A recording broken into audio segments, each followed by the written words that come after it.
أما بعد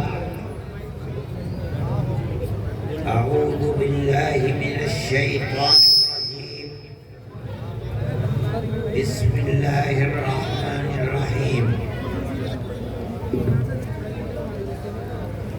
ويل للمطففين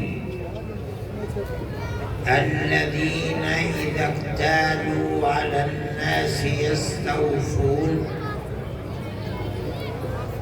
وإذا كالوهم أو وزنوهم يخسرون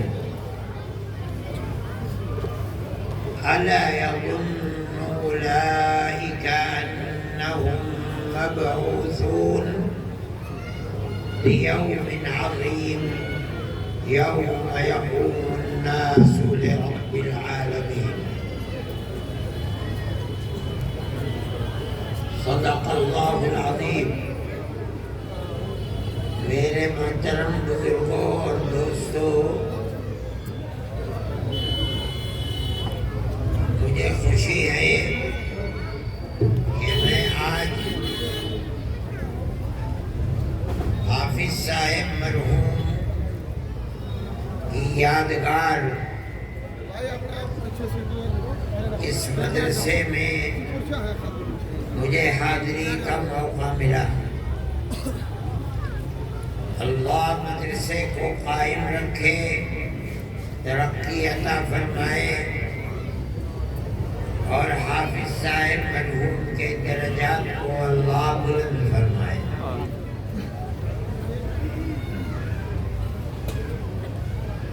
میں نے قرآن شریف کی چند آیتیں پڑھی ہیں، آخری سپارے کی آیتیں ہیں۔ اللہ تعالی فرماتا ہے وَيْلٌ لِلْمُطَفِّفِينَ، تطفیف کا پاپ کرنے والوں کے لیے بڑی بربادی ہے۔ دوسرا ترجمہ، ویل جہنم میں ایک خاص جگہ ہے جس کا نام ویل ہے۔ تطفیف کا پاپ کرنے والوں کے لیے جہنم میں ایک خاص جگہ ہے ویل، ان کو وہاں رکھا جائے گا۔ اس کا مطلب ہے کہ تطفیف کا پاپ اتنا بڑا پاپ ہے کہ اس پاپ کا کرنے والا شرابیوں کے ساتھ نہیں رہے گا، منہ کالا کرنے والوں کے ساتھ نہیں رہے گا۔ یہ اتنا بڑا پاپ ہے کہ اس پاپ کا کرنے والا بدنصیب آدمی ایک خاص جہنم میں بڑی خراب جگہ ہے، وہاں جا کر کے رہے گا، رکھا جائے گا۔ لیکن تطفیف کا پاپ کون سا پاپ ہے، کبھی سنا بھی نہیں ہوگا آپ نے۔ اگلی آیت میں اللہ فرماتے ہیں کہ تطفیف کا پاپ کون سا پاپ ہے۔ فرماتے ہیں تطفیف کے پاپی وہ لوگ ہیں الذین اذا اکتالوا علی الناس یستوفون وَإِذَا كَالُوهُمْ أَوْ وَزَنُوهُمْ يُخْسِرُونَ۔ یہ وہ پاپی ہیں کہ جب وہ تول کر لوگوں سے اپنا سامان لیتے ہیں، کسی دکان سے چاول، آٹا، دال لیتے ہیں تو ایک ایک پیسہ جو دیتے ہیں پورا پورا لے لیتے ہیں، ایک گرام کی بھی کمی نہیں ہونے دیتے۔ لیکن اپنی دکان پر لا کر جب دوسروں کو بیچتے ہیں تو ہر ایک کے مال میں سے گرام 2 گرام 10 گرام 5 گرام کی کمی کر لیتے ہیں۔ یہ پاپ اتنا بڑا پاپ ہے کہ اللہ قرآن میں کہتا ہے کہ اس پاپ کے کرنے والوں کو ہم شرابیوں کے ساتھ نہیں رکھیں گے، جواریوں کے ساتھ نہیں رکھیں گے جہنم میں۔ ان کے لیے ایک خاص مقام ہے، مکان ہے جس کا نام ویل ہے۔ اس جگہ رکھ کر اللہ انہیں عذاب دے گا۔ اور عذاب کیا ہے؟ اپنا حق پورا لے لے، دوسرے کا حق ادا کرنے میں کمی کر لے، یہی اس عذاب کا سبب ہے۔ اس سے یہ پتہ چلتا ہے کہ اسلام جس کو کہتے ہیں، دنیا میں جس کو ہمارے آقا حضرت محمد صلی اللہ علیہ وسلم لے کر آئے ہیں، وہ صرف نماز، روزے، حج، زکوٰۃ ہی کا نام نہیں ہے۔ صحیح ہے؟ ارے بھائی اسے کم وقت کو نیچے کیوں نہیں کرتے ہو؟ میں اٹھ کے چلا جاؤں گا، یاد رکھنا۔ یہ دیکھو، اسے بند کرو نہیں، میں اٹھ کے چلا جاؤں گا۔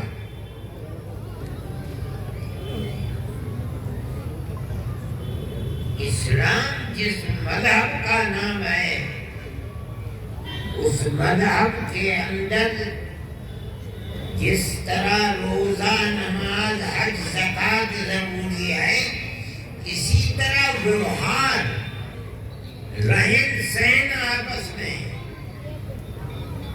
مال لینا اور مال کا دینا، خریدنا اور بیچنا، اس کی بھی اتنی اہمیت ہے کہ چاہے ہر سال حج کرتا ہو، تہجد پڑھتا ہو، زکوٰۃ دیتا ہو، سب کچھ کرتا ہو، لیکن اگر اپنا حق پورا لے کر دوسرے کے حق میں کٹوتی کرتا ہے تو قرآن کہتا ہے کہ اس کے لیے ویل ہے۔ جہنم کی وہ خاص جگہ ہے جہاں رکھ کر اس کو عذاب دیا جائے گا۔ اس پر غور کرو۔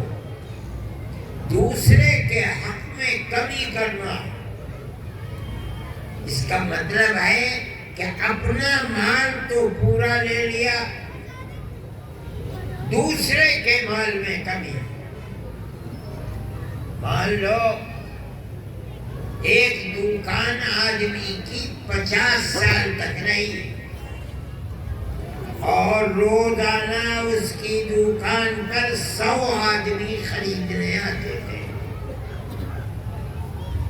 اور 50 سال تک روزانہ 100 آدمیوں کے حق میں یہ کمی کرتا تھا، 5 گرام 10 گرام 2 گرام کی۔ کل قیامت کے دن کتنے ہزار آدمی ہوں گے جو اللہ کے دربار میں جا کر کہیں گے اے اللہ ہمارا حق دلوا۔ خدا کی عدالت میں تو من یعمل مثقال ذرۃ خیرا یرہ ومن یعمل مثقال ذرۃ شرا یرہ۔ اگر ایک رائی کے دانے کے برابر اچھا کام کیا ہے جسے اللہ پسند کرتا تھا، وہ سامنے آ جائے گا۔ اور قرآن کہتا ہے اگر ایک رائی کے دانے کے برابر بھی برا کیا ہے وہ بھی سامنے آ جائے گا۔ اب اللہ تعالیٰ کے دربار میں یہ لاکھوں آدمی اس کا گریبان پکڑ کر لے کے جائیں گے اے اللہ ہمارا حق دلا۔ اللہ کے نبی فرماتے ہیں کہ اللہ کے سامنے کھڑا ہوگا، اللہ فرمائیں گے عد الامانہ، ان کا حق دے۔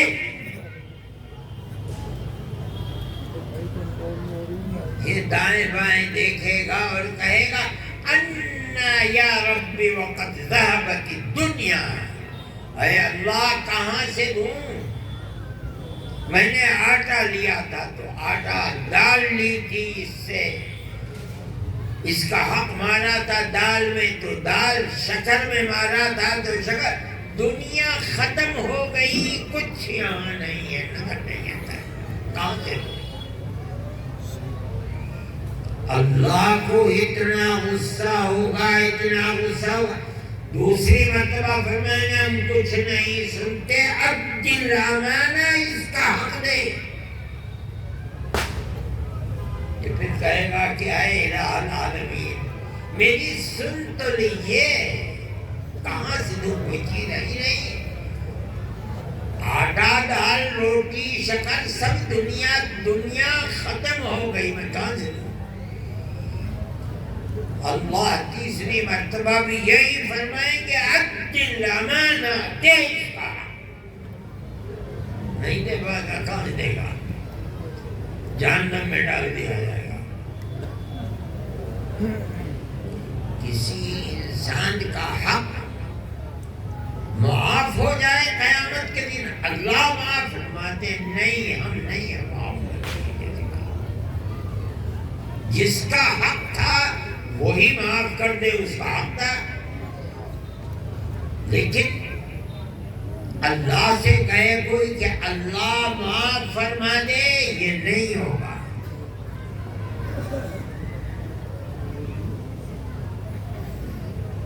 حدیث میں نبی کریم علیہ السلام فرماتے، صحابہ سے پوچھا فقیر کون ہے؟ صحابہ نے فرمایا یا رسول اللہ فقیر وہ ہے جس کے پاس پیسہ کوڑی کچھ بھی نہیں ہے، وہی فقیر ہے۔ فرمایا نہیں، میری امت میں در حقیقت فقیر وہ ہوگا قیامت کے دن جو نمازیں بھی لے کے آیا، حج بھی لے کے آیا دنیا سے، زکوٰۃ اور صدقات بھی لے کے آیا، روزے بھی لے کے آیا، لیکن اس کا حق چھینا تھا، اس کی زمین چھینی تھی، اس کا دل دکھایا تھا، اسے قتل کیا تھا، اس کا مال لیا تھا۔ ایک خلق خدا آئے گی پیچھے پیچھے، اے اللہ ہمارا حق دلا۔ اس کے مال میں حق دلا ہمارا۔ کسی کو اس کے نماز میں سے اس کا حق دے دیا جائے گا، اس کے روزوں میں سے حق دے دیا جائے گا، اس کے صدقے میں سے حق دے دیا جائے گا، حج میں سے حق دے دیا جائے گا۔ اگر سب کا چھٹتا ہو گیا چلو چھٹی ملی، اگر پھر بھی رہ گیا پورا نہیں ہوا، کھڑے ہوئے لوگ کہیں گے اللہ نے ہمیں تو ملے ہی نہیں، تو ان کے گناہ لے کر کے اس بدنصیب کے سر پر ڈال دیے جائیں گے اور جہنم میں ڈال دیا جائے گا۔ یہ ہے مال، اس کا قصور کیا ہے؟ قصور یہ ہے کہ اپنے حق کی فکر تھی، کسی دوسرے کے حق کی فکر نہیں تھی۔ سزا آج کیا ہے؟ اللہ کی جہنم، عذاب، آگ۔ اس کا نماز روزہ اسے بچا نہیں سکے گا، بلکہ نماز روزہ حج زکوٰۃ اس مال کے بدلے میں جو اس نے دوسروں کا مانا تھا سب لٹ جائے گا، کچھ بھی نہیں رہ پائے گا اس کے پاس۔ یہ آیت کا مطلب ہے۔ مسلمان یہ نہیں سوچتا، نمازیں بھی پڑھتا ہے، روزہ بھی رکھتا ہے، عمرے پر اسے یہ فکر نہیں ہے کہ دوسرے کا حق جو میری گردن کے اوپر ہے اسے ادا کروں، نہیں ادا کروں گا تو میرا نماز، روزہ، حج، زکات سب لٹ جائے گا، میرے کچھ کام نہیں ہو پائے۔ یہ میں نہیں کہہ رہا ہوں، ہمارے آقا حضرت محمد صلی اللہ علیہ وسلم فرمانے یہ سب دوسرے لے کر چلے جائیں گے۔ اگر کم تھا ٹھیک ہے، 10، 20، 25، 50 سال بھر کی 6 مہینے کی نمازیں چلی جائیں گی، کچھ تو رہ جائے گا۔ لیکن ایک آدمی روز صبح سے شام تک دکان پر بیٹھ کر یہی کرتا ہے، اس کے پاس کچھ بھی نہیں رہے گا اور ان کے گناہوں کو سمیٹ کر چلا جائے۔ دیکھو ایک بات سمجھو، خوب غور کرو، قرآن بڑی مختصر سی کتاب ہے۔ ایک مثال دے کر قرآن نے سمجھایا، دکان سے اپنا مال پورا لے لیا، دوسروں کے دینے میں مال کے کمی کر لی، پیسہ پورا لے لیا، اس کو دیا۔ لیکن کان کھول کر سنو، اس ایک ہی کا مسئلہ نہیں ہے۔ جہاں بھی آدمی ایک ہاتھ سے اپنا حق لیتا ہے، دوسرے ہاتھ سے دوسرے کا حق دیتا ہے۔ اگر اپنا حق پورا لے لیا، دوسرے کا حق ادا کرنے میں کمی کر لی، وَيْلٌ لِّلْمُطَفِّفِينَ، یہی ادا ہوگا اس کے اوپر۔ صرف پیسے کا مسئلہ نہیں ہے۔ مان لو جوان اولاد نے اپنی ماں اور باپ سے اپنا حق پورا لے لیا، ماں نے اپنی چھاتی سے دودھ پلا کر اسے کھا کر دیا، باپ نے اپنی ساری زندگی کی کمائی خرچ کر کے جوان کر دیا، جوان ہو گیا، ماں باپ کا حق ادا نہیں کر رہا ہے، اس کو وَيْلٌ لِّلْمُطَفِّفِينَ تطفیف کا باب ہے۔ کل قیامت کے دن وہی میں رہ کر کے جہنم میں عذاب بھوگے گا۔ کیا گناہ ہے؟ اپنا حق پورا لے لیا، ماں باپ کا حق ادا نہیں کر رہا ہے۔ کان کھول کر سنو، قرآن کہہ رہا ہے، میں نہیں کہہ رہا ہوں۔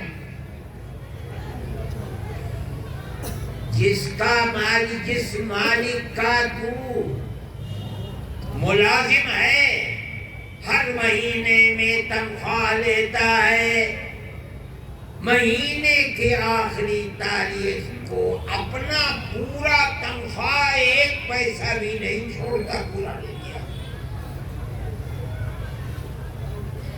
اس تنخواہ کے بدلے میں جو تو مالک کا کام کرتا ہے اس میں کمی کر لی، وہی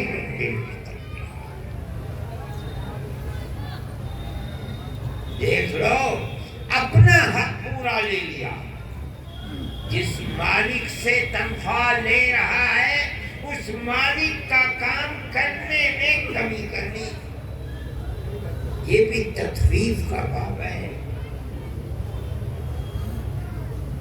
اور سنو، مرد نے اپنی بیوی سے اپنا حق پورا لے لیا،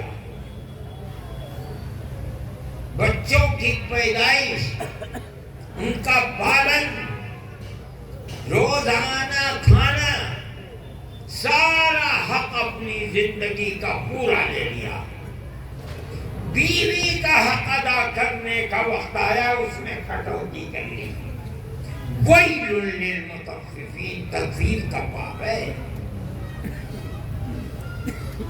کل قیامت کے دن اگر بیوی نے معاف نہیں کیا تو تخفیف کا باب کیا ہوگا؟ ویل، جہنم میں جو ایک وادی ہے، جگہ ہے ویل، اسی سزا کو بھگتنا ہوگا۔ اور ایک بدنصیب آدمی، یہ دیکھو بے خیر، اٹھ وہاں سے، اٹھ وہاں سے، نہیں میں اٹھ کے چلا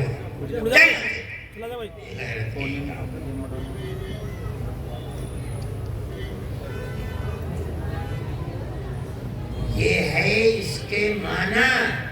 یہ سمجھو اسلام صرف روزہ نماز کا، حج زکوٰۃ کا نام نہیں ہے، یہ قرآن کہہ رہا ہے۔ صحیح ہے، نماز بہت بڑی عبادت ہے، حج بہت بڑی عبادت ہے، روزے اور زکوٰۃ اور صدقات کا بڑا مقام، لیکن کوئی یہ سمجھے کہ اسلام اسی کا نام ہے، نہیں نہیں نہیں۔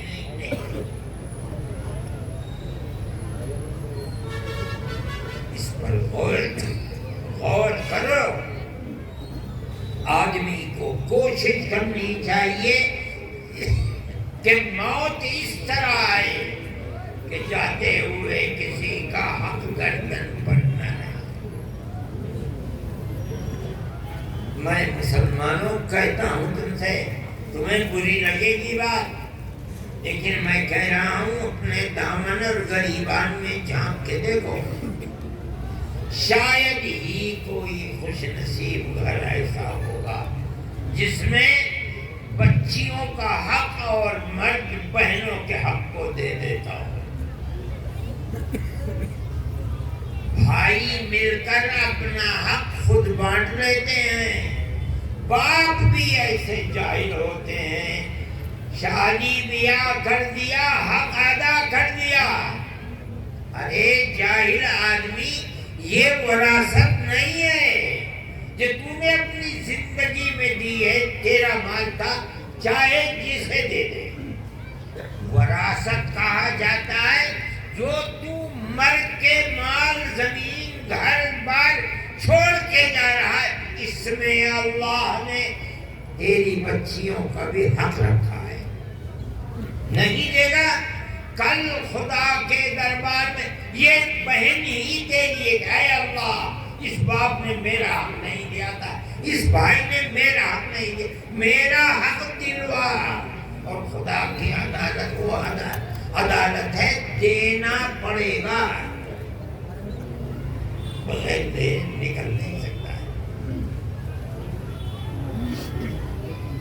یہ قرآن کی آیتوں کا مطلب ہے، خوب غور سے سنو۔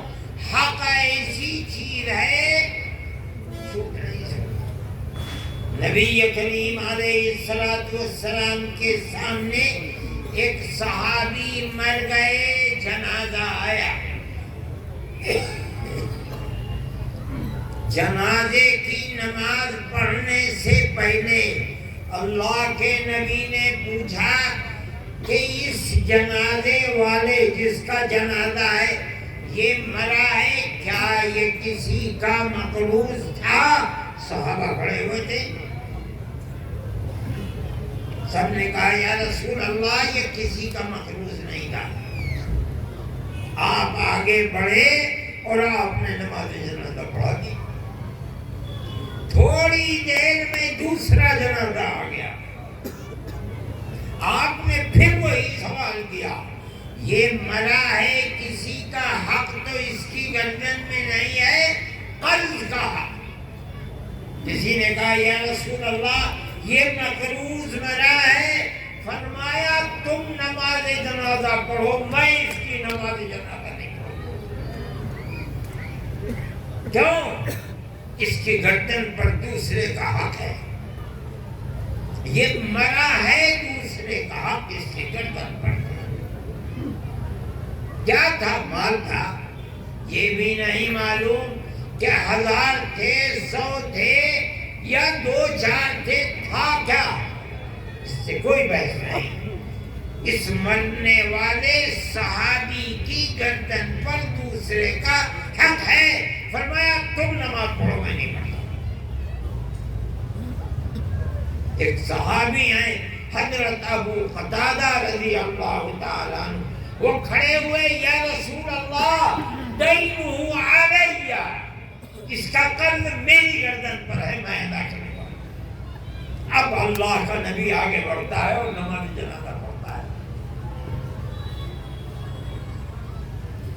یہ انسان کا حق ہے، مسلمان آدمی کے حق کو کچھ نہیں سمجھتا۔ یاد رکھنا موت کے بعد اس شخص کے لیے جنت کے دروازے بند ہیں جس نے کسی دوسرے کا حق دے رکھا ہے۔ کل قیامت کے دن دینا ہی پڑے گا۔ ساری نماز، سارے چلے، سب کچھ دھرے کے دھرے رہ جائیں گے۔ کیوں؟ دوسرے کا حق نہیں ہے۔ میرے بھائی، مدرسہ ہے، مدرسے میں یہی تعلیم تو دی جاتی ہے۔ جو آدمی زندہ ہے اس کے اوپر کسی اپنے بھائی بہن عزیز رشتہ دار اپنے یا پرائے، میں کہتا ہوں ہندو کا یا مسلمان کا، کسی کا حق ہے، خدا جانے کس دن موت آ جائے، کس وقت موت آ جائے، بغیر کسی ادنا سے تکلف اور دیر کے اس کے حق کو ادا کرو۔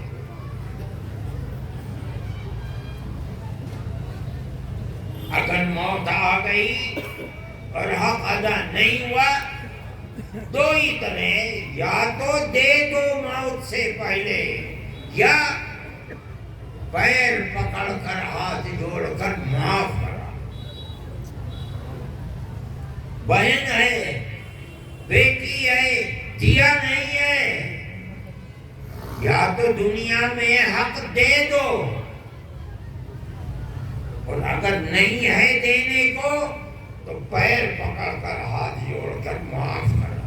جس کا حق تھا اگر دنیا میں اس نے معاف کر دیا، اللہ کے یہاں کوئی پکڑ نہیں۔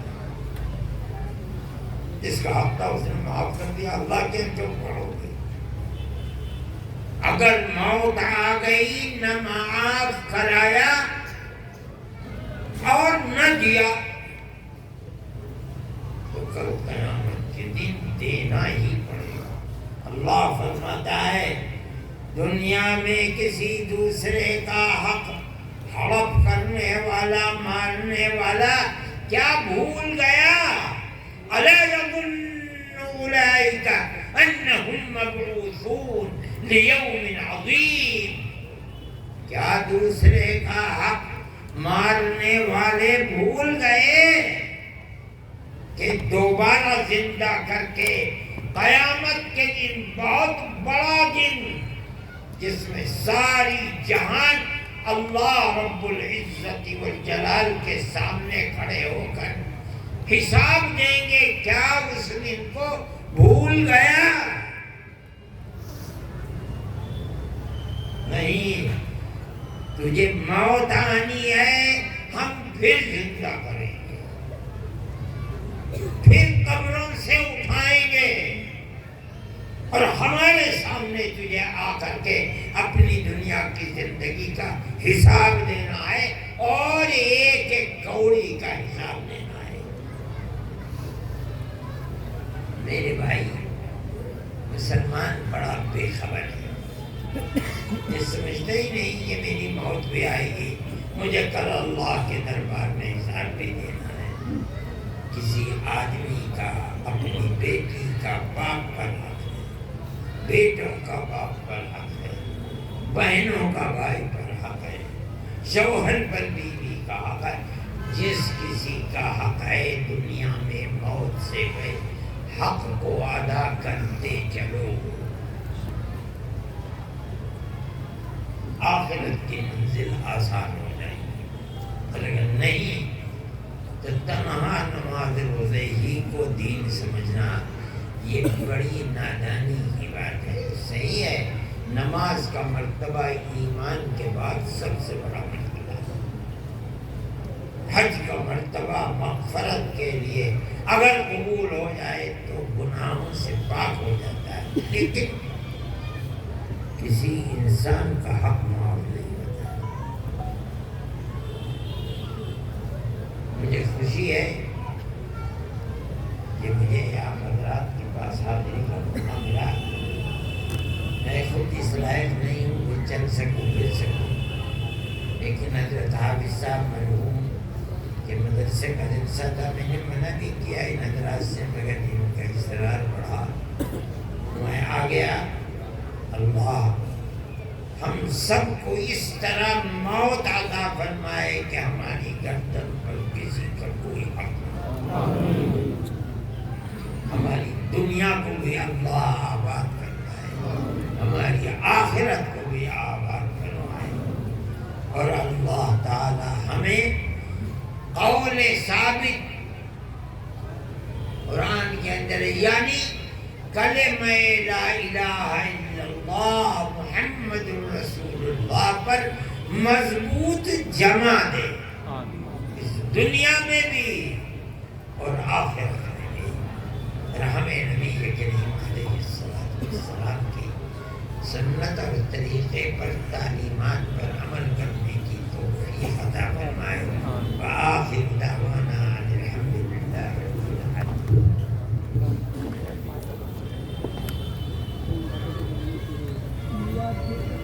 آپ